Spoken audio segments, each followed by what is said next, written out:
In this video, I'll cover general cruise tips and just overall things that are good to know.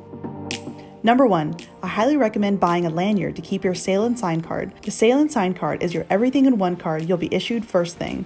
It's your room key as well as your money, so there's no need to carry your wallet around on board.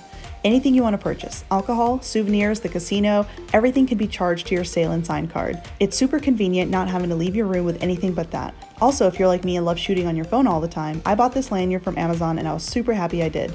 Just note your phone case has to be closed versus open on the bottom for this to work. They also sell normal lanyards on board for your card, but I'm sure it's cheaper to buy it beforehand unless you want to rep Carnival merch. Number 2, you don't need to bring beach towels. You'll have 2 in your room that you're allowed to bring off the ship on your shore excursions. Just don't lose it or they'll charge you, I want to say $22. Number 3, bring at least one fancy attire, like a nice dress or button-up and slacks. There's always an elegant night or two where there's a dress code if you want to eat at the nice restaurant. From what I saw, people were wearing anything from a polo shirt and nice jeans to suits and ball gowns, but the latter was more common.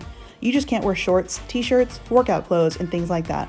If you're not the fancy type, there's always the buffet and 24/7 pizza.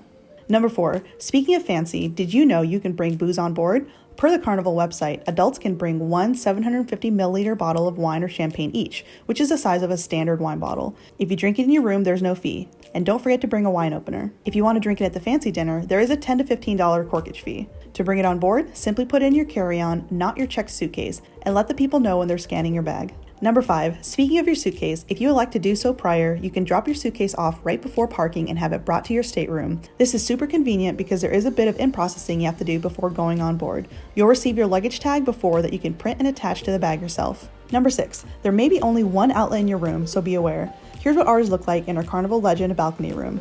I brought an outlet extender, but because it was upside down, it didn't fit. So if you want to bring one, make sure it fits an outlet that's upside down without much space below it.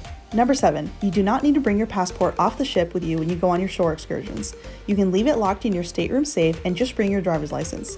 Before you get back on the ship, they will verify your sail and sign card and one photo ID, which can be just your driver's license. This may vary depending on the cruise and the country you're at, so always check with guest services. Number 8, there was no iron in the room, but each deck has a laundry room where you can wash clothes and iron. If you're worried about wrinkly clothes, maybe bring a small steamer. Number 9, if you bring a lot of your own toiletries, like shampoo and body wash and all that, there really isn't anywhere to put it inside the shower, which was a little inconvenient. If you're worried about that, maybe bring one of those hanging shower caddies that you can hook on the shower rod.